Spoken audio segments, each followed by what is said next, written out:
Welcome. This video is about why I, Joa, do a daily peace walk. First, I want to say this. I've traveled far enough to know people are good. There's a spark of goodness in everyone, but that spark gets buried when we chase power. There's a teaching. We don't get what we want in life. We get what we tolerate. And I've seen this in my own life.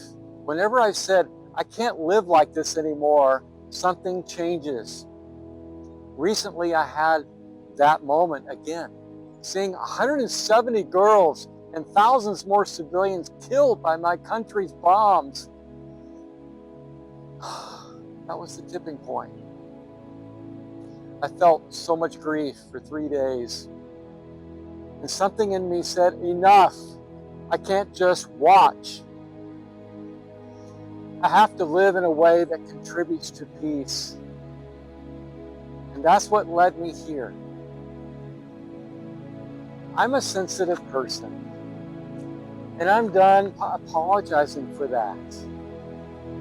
I'm learning that pain is not the same as suffering. Pain is part of life. But when we resist it, judge it, fight it, or try to escape it, we suffer. I saw a man today holding his crying baby, calling it annoying. That's what we do with pain. We reject it. And when we do, we miss the lesson. Until we learn the lesson of love, we suffer. My old pattern was to run from my pain, from the pain of the world. I've tried to escape suffering of the world long enough. There's something about facing the pain. I don't feel so separate anymore. I feel connected. I really need to feel how much I care. But whatever we resist, it persists. Since COVID and the elections, I've felt a growing wave of negativity in our country. It affected me deeply. I became ill. So I moved to Mexico. I thought I'd stay there for the rest of my life. Mexico is vibrant, full of color, music, life. Indigenous people carry a natural joy, a peace in the body. And I realized this is what I've been seeking. I've been on a spiritual path since 1976, after a near-death experience. I thought I understood what healing is. And I learned spiritual psychology and taught it.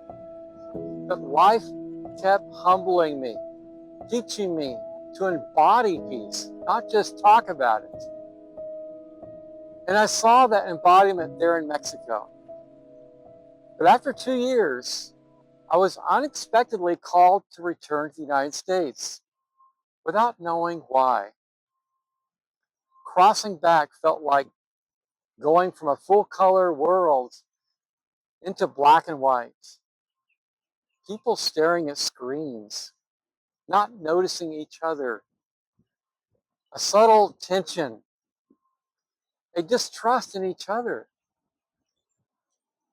So I bought an RV from a friend in Arizona and drove to Florida, still not knowing why.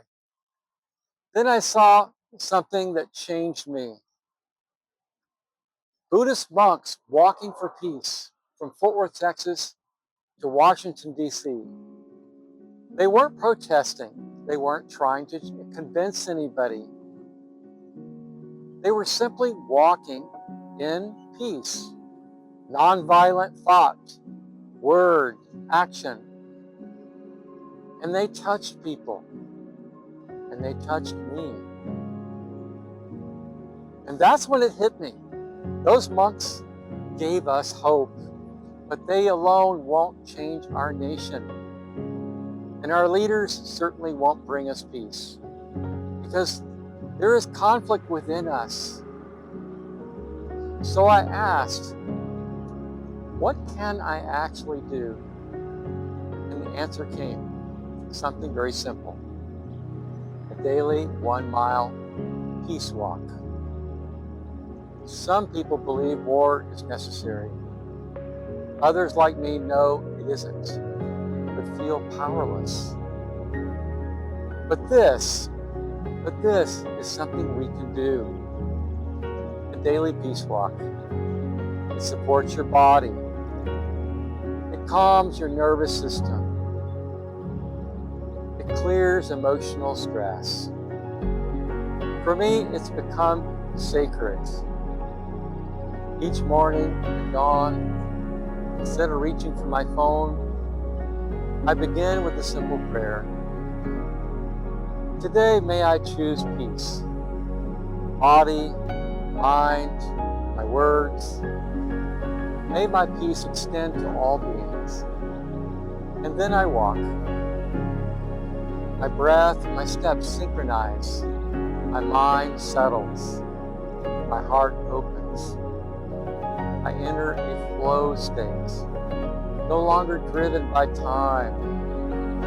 I'm guided by presence, and something shifts. My body feels more alive. I feel more available, more real. I'm getting far more out of this simple walk than I ever could have imagined. I feel more embodied, more compassionate, more aligned with my purpose. I'm walking my talk now, and people can feel that. Peace isn't passive. It's a courageous state. And when I'm in that state, my body flows. Opportunities show up. Clients call out of the blue. This is why I walk. And this is why I'm inviting you. We need more people present and heart-centered, especially now. If this speaks to you, I invite you to take the 7-day Peace Walk Challenge. I'll guide you in synchronizing your breath and steps to create heart-mind coherence, a true flow state where you feel clear, connected, and aligned. You can register for free at peace-walk.org. And if you need support, text or call me. I'll listen and offer you an affirmative prayer. No charge. Because we need real connection. And it's my joy to serve your awakening to the power of love.